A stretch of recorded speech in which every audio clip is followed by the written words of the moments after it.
Bueno, una feliz noche para todos. Dios les bendiga. Qué alegría poder estar con ustedes en esta noche.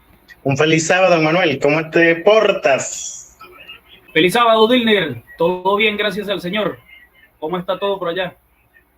Todo bien, gracias a Dios. Haciendo aquí maniobras. Estamos de viaje en las vacaciones y bueno, nos ha tocado ahorita estar en el oriente del país.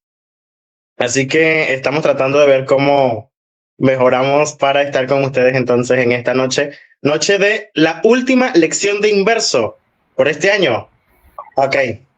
Tenemos ahí como una falla técnica. Te decía que esta es nuestra última lección de inverso por este año. Así es, finalizó el trimestre, Dilner. Estamos contentos, tenemos un poco de fallas. No creo que es el internet, ¿sabes? Es el dispositivo electrónico que estoy usando que tiene una capacidad limitada. Pero bueno, es el elemento utilizado en esta obra para poder compartir y repasar esta lección de jóvenes universitarios. Claro que sí, y esperamos con el favor de Dios que el próximo año puedan haber más bendiciones que nos ayuden a mejorar cada transmisión que tengamos a partir del próximo año. Queremos contarle a todos nuestros amigos, especialmente a nuestros amigos del occidente de Venezuela, que ya están disponibles de forma física los folletos de inverso. Así que comuníquense con sus directores de escuela sabática, con su director de jóvenes, con sus pastores, para entonces poder obtener el folleto de inverso en físico, para que en este nuevo trimestre no hay excusa. Todo el mundo a estudiar inverso, si es la edad que te corresponde, y sobre todo a crear cada clase de inverso en nuestras iglesias, ¿ok? Queremos que ustedes sean los promotores de inverso en cada una de sus congregaciones. Diller, debemos agregar que las personas que hicieron el pedido son las que están recibiendo su lección de inverso en este momento. Por lo tanto, esto es un llamado a que usted pueda solicitarle a su director de IATPA el formulario para hacer pedido. Le toca que este nuevo trimestre que inicia lo estudie en digital, pero que haga el pedido para el trimestre 2, 2026, y ahí tendrá su material en físico, porque no llegaron unidades amplias que uno puede ir a la librería y buscar, no, debe pedirse con anticipación.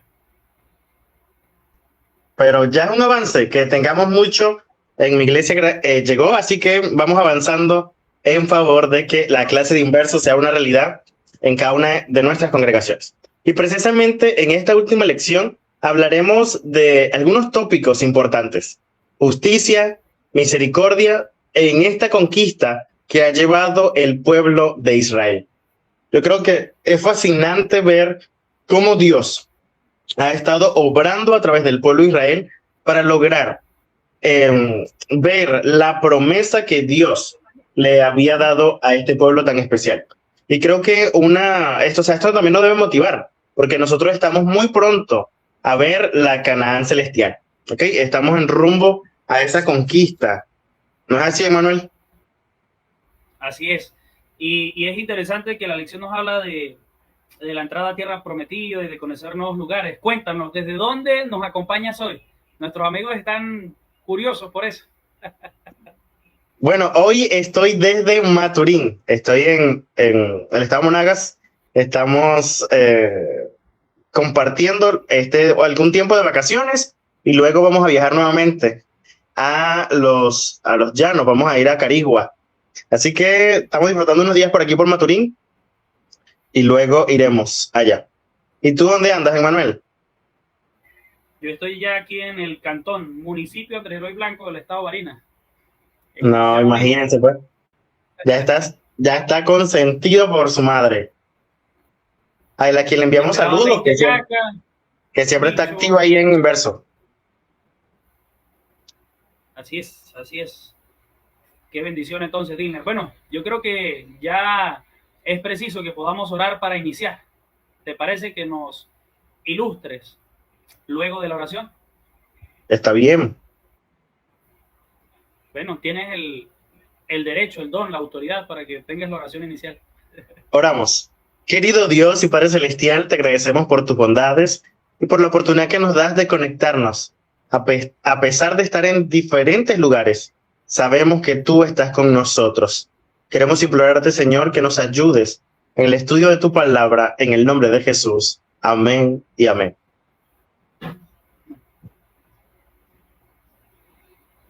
Bueno, hablar, Manuel, de una conquista no es nada fácil. Conquistar un nuevo territorio, conquistar nuevos horizontes, conquistar nuestros sueños siempre se ha convertido en un desafío.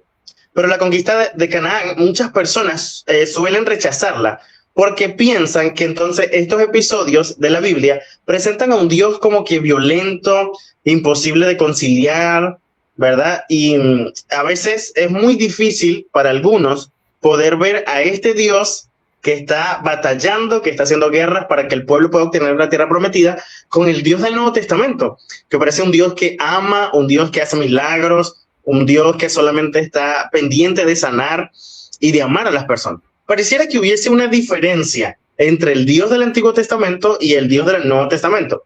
Incluso algunas personas han llegado a preguntar, ¿debemos tenerle miedo al Dios del Antiguo Testamento?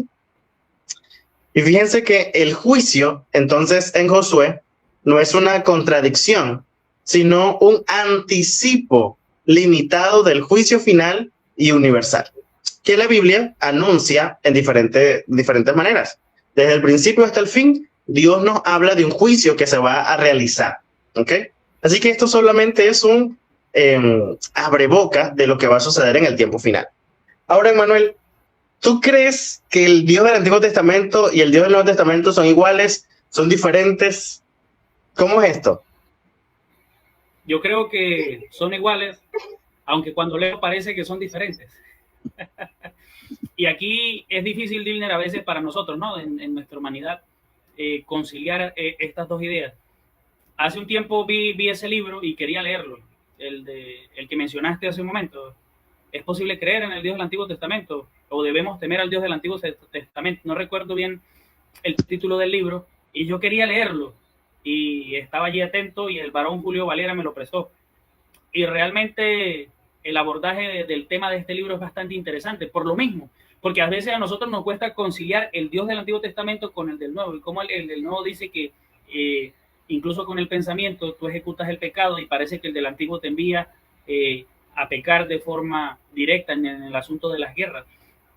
Pero estudiar la lección de esta semana nos lleva a comprender estas ideas y analizar la perspectiva de la situación.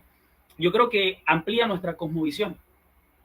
Una persona que no crea en Dios, un ateo que se acerque a la Biblia con todos estos prejuicios, puede utilizar esta 13ª lección de inverso y salir transformado. Para mí el mensaje fue profundamente inspirador. Entender que el Dios del Antiguo Testamento es el mismo del Nuevo Testamento, que expresaba misericordia, que expresaba gracia, que estaba lleno de amor por el pueblo, aunque nuestra humanidad no nos permita verlo.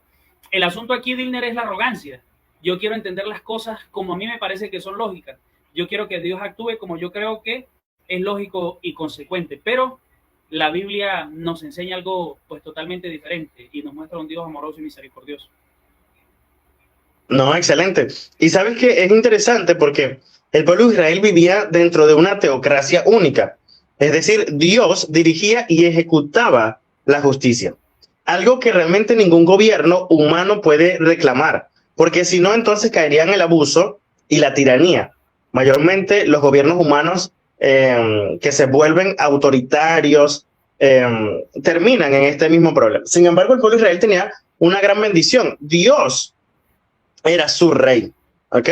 Ahora, Dios juzga con justicia y con amor. Y aquí hay algo que nosotros debemos tener en claro, y es que Dios no tiene favoritismo, ¿ok? Aunque a veces nosotros llegamos a pensar como que Dios tiene sus favoritos, pero realmente no es así. Dios juzga a todos con justicia y misericordia, ¿ok? Castigando al pecado tanto en los cananeos como en los israelitas, y protegiendo a quienes estuvieran dispuestos a aceptar su gracia. O sea, Dios envía un mensaje de advertencia. Aquellos que aceptaban el mensaje de Dios eran guardados por él. Sin embargo, aquellos que lo rechazaban, entonces recibían la justicia de aquello que se había dado como sentencia de tomar una decisión equivocada. Dios nos invita precisamente a ser paciente y confiar en su amor y en su justicia en esta lección. Sí. Y es un llamado al cuidado, Dilner, porque hemos tenido en tiempos cercanos, ¿no? Políticos que se levantan con la premisa de que soy cristiano y Dios me envió, o adoptan cualquier religión para crear en la idea de las personas una teocracia, podríamos pensar, ¿no? Quieren instaurar de que son enviados por Dios para esto, pero realmente sus planes y propósitos son egoístas. Utilizan esto de una manera, de una manera pues a su favor para poder entonces persuadir a las personas a obedecerle. Y cuando nosotros vemos en la nación de Israel es algo totalmente diferente. ¿Por qué el pueblo de Israel respetaba la teocracia en la persona de Moisés y en la persona de Josué? Porque vieron a Moisés en el Sinaí estar en comunicación con Dios, bajar con un rostro resplandeciente, y luego vieron al Señor dirigir a Josué en cada una de las batallas y a Dios hablarle. Esto les daba la seguridad de que era Dios quien estaba al frente de ellos, y era Dios quien dirigía sus logros, era Dios quien estaba motivando al pueblo de Israel a conquistar la tierra prometida. Así mismo es. Ahora, Emmanuel, ¿tú crees que los juicios de Dios son parciales o imparciales? Porque alguien pudiese pensar, bueno, como era el pueblo de Dios, era el pueblo de Israel, era su pueblo favorito, bueno, Dios no los castigaba lo suficiente. ¿O? Entonces, con los pueblos que eran diferentes, como por ejemplo los cananeos, los saduceos, a él sí le aplicó toda la justicia. ¿Crees tú que el juicio de Dios es parcial o imparcial? ¿Y por qué? Bueno, la lección de esta semana nos presentaba dos cosas en torno a esto. Una es que la misericordia de Dios está disponible para todos. Presentaba ejemplos como Rahab y su familia, y como los gabaonitas, que pudieron salvarse. O sea que hubo misericordias para ellos. Pero también cuando nosotros leemos el texto base de la lección de esta semana, que era Ezequiel capítulo 33, vemos que el pueblo de Israel enfrentó las mismas consecuencias que los cananeos y que los egipcios por apartarse del Señor. Por eso, para Dios no hay favoritismo. Si Él condena la idolatría, la condena tanto en el pueblo de Israel, en los que la mayoría consideran sus favoritos, como en los cananeos, en los egipcios, en las naciones circundantes. Entonces hay una unidad, ¿no?, de parte de Dios para ejecutar sus juicios para todos. Excelente, creo que es una pieza clave y tú lo dijiste muy bien, porque Ezequiel profetizó cuando Dios juzgó a Israel por romper el pacto mediante la idolatría. ¿Okay? Y aquí nosotros nos damos cuenta entonces que el juicio de Dios no es imparcial. Realmente, Dios, no es parcial, es imparcial el juicio de Dios. ¿Okay? No es que hay favoritismo de parte de Dios, sino que Dios ha establecido normas. Y entonces es allí donde nosotros debemos confiar en la palabra de Dios, ¿sí? Desde el exilio entonces de Ezequiel mostró que Dios es justo e imparcial. Responsabiliza a los justos cuando pecan y perdona a los malvados cuando se arrepienten, revelando que no desea la muerte del pecador, sino una conversión y la vida. Eso quiere decir realmente que nosotros tenemos una gran responsabilidad con nuestros conocimientos, o sea, con la verdad que se nos ha sido revelada. Ya nosotros tenemos una gran responsabilidad, pero también es un privilegio porque al saber lo que hemos conocido, por lo menos durante todo este trimestre, tenemos también ese mensaje misericordioso de Dios para con nosotros. Ahora, si existe una persona malvada, con problemas, con sus pecados, Dios incluso está dispuesto a otorgarle el perdón, si esa persona realmente se arrepiente. Así que el juicio de Dios no nace de la indiferencia. No es como que yo quiero castigarte. A mí me gusta una ilustración que dice, no es que Dios está como un policía en el cielo para ver cuando tú te equivocas para darte un palazo. No, así no funciona. Porque a veces nosotros como que tenemos miedo de que ay, no voy a hacer algo malo porque Dios me ve. Como que si Dios estuviera dispuesto a que yo me equivoco y de una vez va a lanzarme un chancletazo como los que lanzaban nuestras madres antes. No, así no es Dios. Dios actúa de una manera diferente, ¿ok? ¿Por qué? Porque Dios retrasa el castigo. Él ofrece misericordia hasta el último momento y está dispuesto a revertir el juicio cuando hay arrepentimiento. Porque su mayor deseo no es caerle a palazos o a chancletazos a la gente. Dios no desea que la gente se pierda. Realmente lo que Él desea es que la gente proceda al arrepentimiento. ¿Ok? Su mayor deseo es salvarnos a todos. Ahora, Él no puede invadir nuestras decisiones. Por eso es que es imparcial. O sea, al final, Dios quiere hacer grandes cosas en tu vida, Él quiere salvarte, pero si tú no le das la oportunidad, Él tampoco te va a obligar.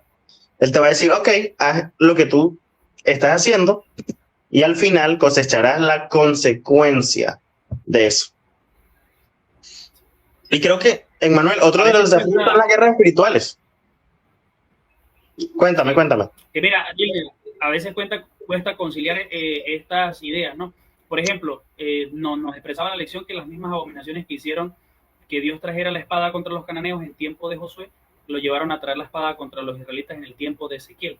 Pero Ezequiel 33:11 dice, diles, vivo yo, dice Jehová el Señor, que no quiero la muerte del impío, no quiero que se vuelva, sino quiero que se vuelva el impío de su camino y que viva.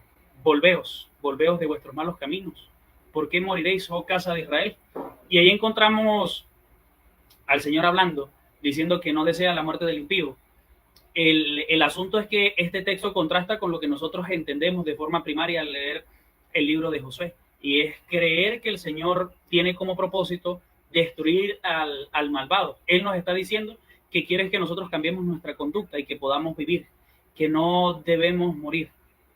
El Señor suplica una y otra vez a los pecadores que se conviertan de sus malos caminos para poder salvarlos. Entonces, analizando lo que ha sido esta lección durante todo el trimestre, esta idea ha quedado clara, ¿sí? Incluso nosotros logramos comprender que el propósito del Señor no era destruir a los cananeos, sino que todos estos pueblos tuvieron la posibilidad de arrepentirse. El detalle es que cuando el pueblo de Israel llegaba, ellos no se arrepentían y no aprovechaban esa oportunidad. Los juicios de Dios nunca revelan la falta de cuidado de Dios hacia las personas, sino nos muestran cómo Dios se preocupa por las personas y en esa preocupación interviene cuando la degradación de nosotros en medio del pecado alcanza cierto grado. Hablando de esto, Ezequiel 33, 14 al 16, mira lo que nos dice. Y cuando yo dijera al impío, de cierto morirás, si él se convirtiere de su pecado, hiciere según el derecho y la justicia, si el impío restituyere la prenda, devolviere lo robado y caminare en los estatutos de la vida, no haciendo iniquidad, vivirá eternamente y no morirá. No se le recordará ninguno de sus pecados que había cometido. Hizo según el derecho y la justicia y vivirá ciertamente. ¿Qué nos expresa esos textos? Que Dios anuncia un juicio contra los malvados, pero está dispuesto a revertir su juicio si nosotros, siendo malvados, nos arrepentimos. Con los cananeos, con Israel y con nosotros, Dios tiene paciencia, pues como leímos hace un momento, Dios no quiere que nosotros muramos, sino que volvamos hacia Él. Segunda de Pedro, capítulo 3, versículo 9, Dilner dice, el Señor no retarda su promesa según algunos la tienen por tardanza, sino que es paciente para con nosotros, no queriendo que ninguno perezca, sino que todos procedan al arrepentimiento. ¿Qué nos dice ese texto? Dios hace todo lo posible para salvar a todos sus hijos. No a unos, no a otros, no predestinando solo a un grupito para salvación, no. El Señor hace todo lo posible para que todos nosotros podamos ser salvos. Es pues asunto nuestro aceptar lo que el Señor está proveyendo, ¿no? Está dando un regalo, es decisión tuya si lo agarras o no. Incluso, muchachos, hoy es una oportunidad clave. O sea, el hecho de que ustedes están escuchando este mensaje, el que hayamos estudiado esta lección durante esta semana, es un mensaje claro de que Dios también desea la salvación de cada uno de nosotros, ¿ok? Desea mi salvación, la de Manuel y de cada uno de ustedes que está allí conectado. Y el de nuestras familias, el de nuestros amigos, porque Dios desea que todos puedan ser alcanzados. Creo que uno de los asuntos que también vimos en esta lección, Emmanuel, es este tema de las guerras. Vemos muchas guerras ordenadas aparentemente por Dios, ¿ok? Pero estas guerras están enmarcadas dentro del conflicto cósmico entre el bien y el mal. O sea, no son solamente enfrentamientos humanos que suceden porque necesitamos que pasen. No, realmente suceden en medio de este gran conflicto que existe entre el bien y el mal. ¿Okay? Y tanto Egipto como Canaán, ¿verdad? El juicio divino fue principalmente contra los sistemas religiosos profundamente corruptos, ¿ok? Especialmente aquellos que tenían idolatría, que traían violencia, una inmoralidad externa y prácticas asociadas a poderes demoníacos, ¿ok? Realmente los juicios venían sobre estas acciones que eran contrarias a lo que Dios había enseñado durante mucho tiempo, ¿ok? Y eso también pasaba con estos pueblos que estaban alrededor. Dios no tenía una condenación sobre las personas, sino sobre sus prácticas pecaminosas. Y creo que uno de los ejemplos de los que tú mencionabas, de este perdón que Dios otorga y que ha buscado el arrepentimiento de otras naciones, es también está la de Jonás. ¿Te acuerdas? Jonás tiene que ir a predicar a una ciudad que es muy diferente, que había causado daño al pueblo de Israel, pero él va, predica, y al hacerlo, entonces, esta ciudad procede al arrepentimiento. Y creo que nosotros podemos traerlo en la realidad. Tenemos muchas personas que están haciendo prácticas contrarias a las de Dios. Y no solamente eso, tenemos personas que tristemente se alejan del Señor, ¿ok? Buscando otras cosas para tratar de saciar sus propias vidas cuando Dios está otorgándole esta oportunidad. Entonces necesitamos ser cuidadosos porque el juicio muchas veces lo que Dios más desea es que nosotros procedamos al arrepentimiento y no que acabemos en destrucción, ¿ok? O destruyamos nuestras propias vidas por las decisiones que estamos tomando. Ahora, ¿cómo ven a Dios como juez? Dime. Queremos ver qué preguntas tienes para nuestros amigos. Voy a leer los comentarios mientras formulas alguna pregunta bastante interesante. Yo sé que ya la tienes apuntada ahí, solo que nos las puedas dar. En referencia a esto que estamos hablando, ¿no? Del juicio de Dios expresado en el contexto del pueblo de Israel, de los cananeos, y de lo expresado en el libro de Josué. Mira, tenemos por ahí a nuestro amigo Carlos Zapata desde Guadualito que nos dice feliz sábado en inglés. A nuestro amigo Jason, siempre conectado, dice feliz sábado, hermanos. ¿Quién más nos acompaña en esta hora? Por aquí tenemos a Daniela Moros. Feliz sábado, muchachos. Feliz sábado, Danielita. Feliz sábado, mi amor. ¿Quién tenemos por aquí? Ah, mira. Este comentario está un poquito larguito. Vamos a leerlo. También es un saludo. Dice, muy buenas noches, Pastor Emanuel. Saludo desde Lagunilla. Apenas logrando ingresar al chat. Feliz sábado, mil bendiciones. Feliz sábado, hermana. Que el Señor les bendiga allá en Lagunillas. Hace un frío sabroso en esa localidad. Aquí en el cantón no tenemos ese clima. Tenemos otras bendiciones, pero el clima no. Saludos a nuestros hermanos de Lagunillas. Ludi Janet Rojas, feliz sábado, Emanuel. Saludos a nuestra hermana Ludi allí de la iglesia de Huacas. También siempre conectados. Tenemos por acá también a nuestra hermana Eneomis. Eneomis, feliz sábado para todos. Y mis saludos especialmente al pastor Emanuel. Saludos, hermana Naomi, gracias por conectarse. Su presencia es gratificante para cada uno de nosotros. Mira, aquí otro saludo para el varón Dilner Pérez. ¿Qué nos dice? Saludos. Mira, no lo puedo colocar. Pero dice, te lo voy a leer, Dilner, porque no puedo colocarlo. Dice también saludos. Sí, se proyectó. Saludo al pastor Dilner desde Lagunillas. Que Dios les bendiga. Ok, esos son los mensajes que tenemos a esta hora de la noche. Excelente, excelente. Un feliz sábado y saludos a todos nuestros amigos que se conectan en esta noche. Tenemos una pregunta especial para ustedes. Acuérdense que estamos hablando de lo... Ya va. Nos quedó gente. Bueno, pero pendiente. Excelente. Es que estamos ahí poco a poco. Tennos paciencia. Dice aquí Jennifer Moreno, saludos compañeros, atentamente el pastor Luis Contreras. Saludos al pastor Luis y a su familia. Ok, buenos amigos, ¿viste? De un saludo aquí más.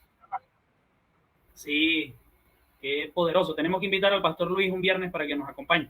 Saque un tiempito ahí su agenda y nos acompañe. Mire. Aquí tenemos otro saludo. Saludos. Mire que estés en casa, hijo de mi corazón. Ah, mi mamá está activita, papá. No te equivoques. Mire, usted está ahí y su mamá activa en la sala, pues. Saludos a la hermana Sandra. Que Dios me le bendiga y me le guarde. Ya no se le puede decir que vaya algo para la universidad. Mira, una pregunta que tenemos para ustedes en esta noche, ¿ok? ¿Por qué crees que los ángeles de Dios y su pueblo se regocijan cuando los juicios finales de Dios vengan sobre este mundo? Vamos otra vez. ¿Por qué crees que los ángeles de Dios y su pueblo se regocijarán cuando los juicios finales de Dios vengan sobre este mundo? Y le vamos a dar una pista bíblica para que usted pueda buscarlo y responder. Se encuentra en Apocalipsis. Esa pregunta está más larga que las 2300 tardes de mañana. Está en Apocalipsis 15:3. Apocalipsis 15:3 y Apocalipsis 16:7. ¿Por qué los ángeles se van a alegrar en el juicio final?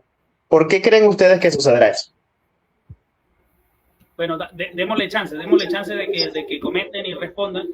Y mientras tanto podemos comentar, Dilner, que el libro de Josué nos habla de una guerra santa, ¿no? Difícil de entender para algunos, pero nos recuerda, y tú lo has mencionado a lo largo del programa, que las guerras del Antiguo Testamento formaban parte del conflicto cósmico entre el bien y el mal. Hay una idea que a mí me gustó mucho, ahorita que estábamos repasando, mi mente volvió a ser así, ¡pum!, porque nos trasladamos a lecciones anteriores, ¿no? Y dice, en base a lo que dice Éxodo capítulo 12, versículo 12, pues yo pasaré aquella noche por la tierra de Egipto, heriré a todo primogénito de la tierra de Egipto, así como de los hombres, como de las bestias, y ejecutaré mis juicios contra todos los dioses de Egipto, yo Jehová. Y este texto indica que las plagas de Egipto fueron juicios contra todos los dioses de Egipto, no principalmente contra la gente.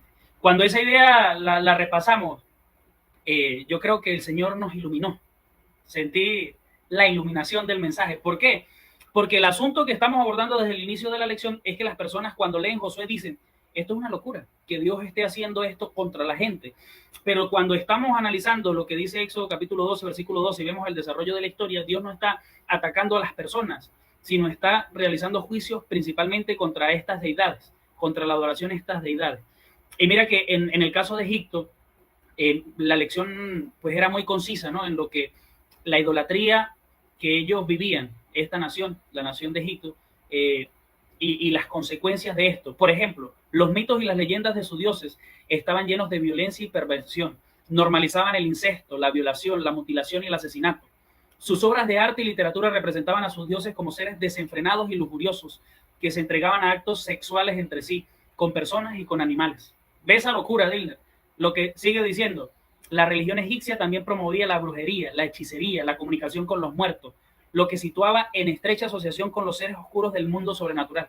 Su culto a los ídolos era en realidad una tapadera para ofrecer sacrificios a los demonios. Y es que Deuteronomio capítulo 32, versículo 17 dice, sacrificaron a los demonios y no a Dios, a dioses que no habían conocido, a nuevos dioses, venidos de cerca que no habían temido vuestros padres. Así que la moral del pueblo de Egipto, esta frase la subrayé, la moral del pueblo egipcio nunca pudo elevarse por encima del carácter degradado de los dioses a los que adoraban.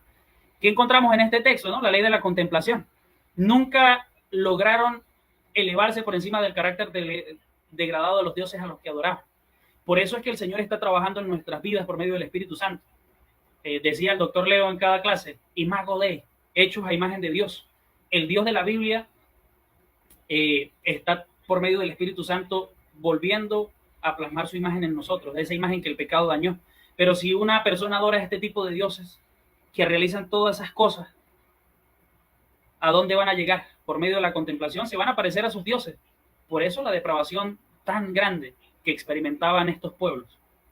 Y es la misma degradación que se encuentra en este mundo actualmente, porque la gente se ha desviado de Dios, ha buscado sus propios dioses, y entonces ahora vemos todo lo que está sucediendo en el mundo a nuestro alrededor. Por eso el juicio en su momento llegará y entonces se convertirá en una alegría para algunos, pero también se convertirá en llanto para otros, ¿ok? Sin embargo, esto siempre va a depender de la decisión que tú y yo tomemos, ¿ok? Ahora, estos juicios que tú mencionabas, Emanuel, anticipan un poco lo que va a ser el juicio final, ¿ok? Y la lección bien lo decía, el libro de Josué anticipa el juicio final, cuando Cristo entonces regresará como Rey de Reyes para derrotar definitivamente al mal y manifestar su victoria ante todo el universo. O sea, las batallas que vivió el pueblo de Israel al acabar con todas esas cosas que eran dañinas, con esos pueblos que tristemente tomaron una decisión equivocada. Entonces va a venir el juicio final donde Dios le dará a cada quien lo que eligió. ¿Ok? Entonces, Josué actúa como una figura que apunta a Cristo. O sea, nos revela lo que va a suceder. Y así como Josué condujo al pueblo de Israel a la tierra prometida, para darles entonces un descanso, para darle la oportunidad de ya estar ellos tranquilos. Entonces, así pasará igualmente con nuestro Padre Celestial, ¿verdad? A través de Jesús, Él va a llevar al pueblo de Dios a tener un lugar de paz, de seguridad y de vida eterna. Y ese lugar va a ser la nueva Jerusalén. Pero para que lleguemos a la nueva Jerusalén, es necesario que, o sea, para que ya podamos gozar completamente de la paz y de la seguridad y de la vida eterna, es necesario que ocurra el juicio. ¿Okay? Y por eso es importante las decisiones que nosotros tomemos ahora. Por eso Dios dice, acuérdate de Dios en los días de tu juventud. ¿Okay? Este tiempo, especialmente muchachos, es un tiempo para nosotros buscar de Dios, para que nosotros podamos ver la misericordia de Dios, que está ahí dispuesta para cada uno de nosotros. Emmanuel, ¿cómo ves tú a Dios como juez? O sea, ¿qué te hace pensar? ¿Te hace tener miedo de que Él sea el juez o te trae tranquilidad? Bueno, después del estudio del libro de Josué, ahora tengo más tranquilidad que en otros momentos. porque es que la historia que estamos estudiando, Dilner, no nos puede permitir tener temor de Dios como juez. Un Dios que juzgó al pueblo egipcio porque era idólatra, pero luego juzga a los cananeos. Y cuando nosotros estudiamos la lección, podíamos observar cómo los cananeos no es que eran tranquilos para aquellos que dicen, no, el Señor trajo la guerra sobre ellos, pero el Señor es alguien que condena y los trata mal, no les dio oportunidad. No, es que esta gente hacía sacrificios a niños, prostituían el templo, hacían bestialismo y un sinfín de rituales reprobables que los había llevado o a los que los había conducido su idolatría. Y luego vemos que el Señor condena esto mismo en el pueblo de Israel. El pueblo de Israel se aparta del Señor, cae en idolatría, empieza a practicar las mismas cosas que hemos mencionado y el Señor pues hace juicio contra ellos. Nos muestra un Dios que es justo, que trae o que va, bueno, en torno a las decisiones de cada uno. También observamos un Dios misericordioso con los gabaonitas, con Rahab, que tiene misericordia para todos, aún a aquellos que no son del pueblo de Dios. Esto nos muestra a un Dios realmente justo. Yo puedo estar confiado en este momento, Dilner, en la justicia de Dios, y el libro de Josué, el estudio de Josué refuerza de forma muy contundente esta idea.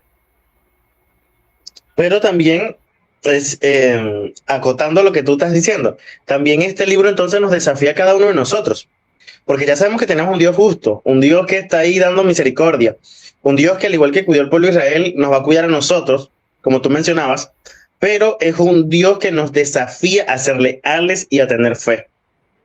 ¿Por qué? Porque siempre vamos a recordar que Dios es el soberano de este mundo, ¿ok? Que responsabiliza a todos por sus decisiones y que obra con justicia, misericordia y fidelidad hacia quienes confían siempre en Él. Porque sabes que a veces nosotros podemos descuidarnos del plan que Dios tiene. A veces nosotros podemos alejarnos de su maravilloso plan hacia nosotros. Dios desea un futuro con esperanza para cada uno de nosotros, pero ahí es donde nosotros debemos mantenernos fieles y leales a Dios. Y aquí vamos entonces a la pregunta que le dejamos a nuestros amigos, ¿ok? Porque ya estamos llegando al final. Este tiempo se está yendo, pero rápido. Este año se quiere es despedir de nosotros. Pero ahí les mandamos un saludo a William. Repite la pregunta porque creo que hay una respuesta. Eso. Ok, Saludos al hermano William Quevedo. Nos escribe feliz sábado, Dios los bendiga y les bendiga su ministerio. Mira, aquí también nos comenta eh, y nos envía un saludo nuestra querida hermana Venancia Gutiérrez. Dice feliz sábado y último de este año. Bendiciones. Saludos, hermana Venancia. Muy apreciada por este servidor. Y tenemos, yo creo que una de las respuestas. Recuerdan la pregunta aquí para darle. Y yo creo que los demás están esperando la la pregunta es, retroalimentación. ¿por qué creen ustedes, verdad? Hablando de la destrucción o del juicio final, ¿por qué creen ustedes que los ángeles de Dios y su pueblo se van a llenar de alegría en el juicio final? ¿Ok? ¿Por qué creen que los ángeles y el pueblo de Dios se van a regocijar en el juicio final? ¿Mm? Por aquí tenemos una respuesta. ¿La quieres leer, Emmanuel? Ok, Emmanuel se nos fue un momento, pero dice, la respuesta dice, en aquel día será la culminación del plan de Dios, porque el Señor justo cumplió su promesa de salvar al hombre. Así es, y fíjense que en el libro de Apocalipsis en el capítulo 15, Apocalipsis capítulo 15, y decíamos que era el verso número 3. Tiene ahí un mensaje especial para nosotros. Ya se los voy a compartir. Apocalipsis capítulo 15, versículo 3 nos dice, y cantan el cántico de Moisés, siervo de Dios, y el cántico del Cordero diciendo, grandes y maravillosas son tus obras, Señor Dios Todopoderoso, justos y verdaderos son tus caminos, Rey de los santos. Y precisamente por lo que compartía Luis, ¿verdad? Dios, al realizar su juicio, y cuando venga el juicio final entonces sobre la tierra, los ángeles se llenarán de regocijo, el pueblo de Dios se llenará de regocijo, porque en ese momento entonces Dios vendrá, perdón, Dios vendrá a buscar a aquellos que hemos creído en Él. Y nosotros podemos decir, este nuestro Dios, le hemos esperado y Él nos salvará. Entonces, en nuestro corazón no va a haber temor, sino que va a haber regocijo y esperanza por lo que Dios va a hacer. A ver, Emmanuel, ¿quieres agregar algo? Poderoso. Yo creo Aquí ya. que Dime. ese momento será la cumbre de nuestra experiencia cristiana. Ver todo esto. Y Los Ángeles ha sido parte de este proceso, Digner, han estado a nuestro lado. Qué felicidad para ellos ver la obra de redención realizada en la vida de cada uno de nosotros, ¿no? Claro, y me recuerda ese texto que habla precisamente de que había una gran emoción cuando entonces Satanás fue expulsado, porque era el que hacía juicio de día y de noche sobre cada uno de los hijos de Dios. O sea, siempre estaba ahí acusando a los hijos de Dios. Entonces, imagínense cuánta alegría va a haber ahora al saber que ya todo eso se acabará. ¿Ok? El universo va a estar lleno de alegría porque el sacrificio que Jesús hizo, nos vamos a dar cuenta que valió la pena. Porque tú y yo, en el nombre de Jesús, vamos a poder estar ahí con Él en el reino de los cielos.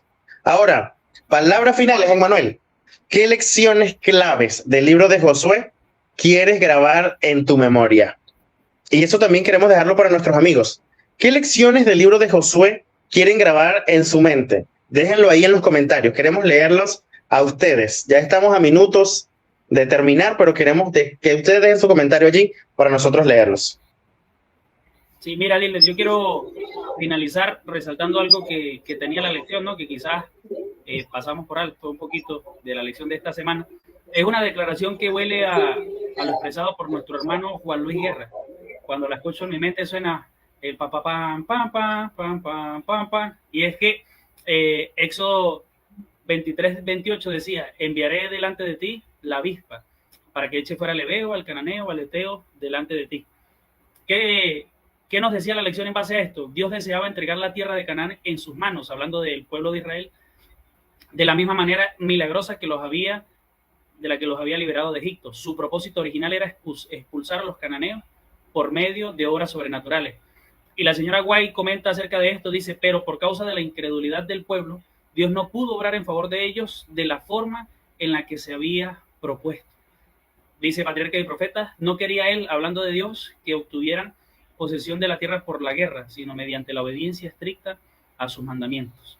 Así que la historia posterior volvió a revelar la capacidad de Dios para salvar a su pueblo sin que luchara. Y podemos ver en Segunda de Reyes 19:35. A mí me gusta la historia de Segunda de Reyes, de Segunda de Crónicas 20, donde vemos que el Señor libraba al pueblo de Israel sin necesidad de que ellos alzaran una espada. El plan original o el plan ideal de Dios habría salvado a Israel de luchar en guerras de conquista. El plan original de Dios implicaba que Israel no levantara la espada en ningún momento. Y esto me lleva a pensar, ¿no?, en muchas cosas, sobre todo en de qué manera nuestra incredulidad puede llevar a que el Señor cambie de cierto modo el plan que tiene para nosotros, o que llegue a cumplir su propósito en nosotros, pero de otra manera totalmente diferente a la primera, solo porque nosotros, por incrédulos, podamos dañar esto.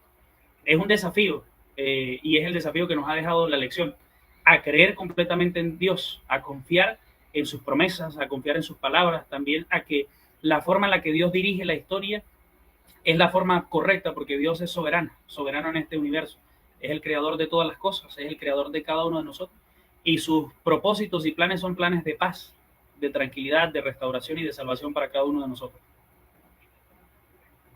Amén, amén. Bueno, palabras finales de esta lección. Quiero recordar que durante este trimestre vimos la historia de un joven que se dejó usar por Dios. Había encontrado un legado muy alto porque fue el sucesor de Moisés, alguien que había dejado la vara muy alta, pero él estuvo dispuesto a confiar en el Señor, a dejarlo todo y sobre todo a entregarse para ver al pueblo en la tierra prometida. Creo que ese es el tipo de joven que Dios también necesita para estos días. Necesitamos ser personas entregadas a Dios y que Dios nos dé esa tierra prometida, ¿ok?, que Él nos prometió. De igual manera, vimos a través de la historia de Josué grandes desafíos para el pueblo de Israel, patrones repetitivos que nosotros podemos romper, errores que cometieron que nosotros podemos evitar, pero sobre todo vemos que muy pronto el Señor, al igual que hizo los juicios, hará el juicio final y entonces nosotros recibiremos la tierra prometida. Amén. Liller, quiero mencionar a algunos de nuestros amigos que están conectados, y es que lo que tú mencionas, esta lección nos ha motivado a ser como Josué, a buscar la presencia de Dios, a ser jóvenes valientes y esforzados. Pero es que la lección que viene nos habla de la defensa de la palabra del Señor, de la defensa de las verdades bíblicas, de la persona de Cristo, de su poder actuando en nuestras vidas. Por lo tanto, este trimestre estudiamos acerca de Josué. Se nos invita a ser como Josué y Caleb, valientes, porque lo que viene el trimestre siguiente será maravilloso. Así que cada uno de nuestros amigos que nos van a acompañar en la siguiente temporada, disfrute de la lección de jóvenes universitarios, a los pastores que están conectados, motive a sus muchachos a estudiar, porque si usted revisa en un momento la temática que vamos a compartir y a estudiar durante el siguiente trimestre, será de bendición para cada uno de los miembros de la iglesia, jóvenes, adultos, niños, para todos.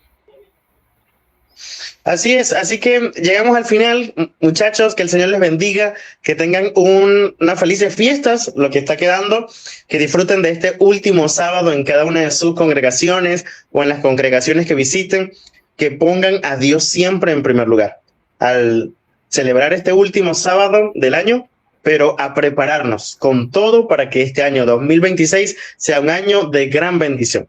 Que el Señor les bendiga, que el Señor les guarde. Nos vemos en una próxima.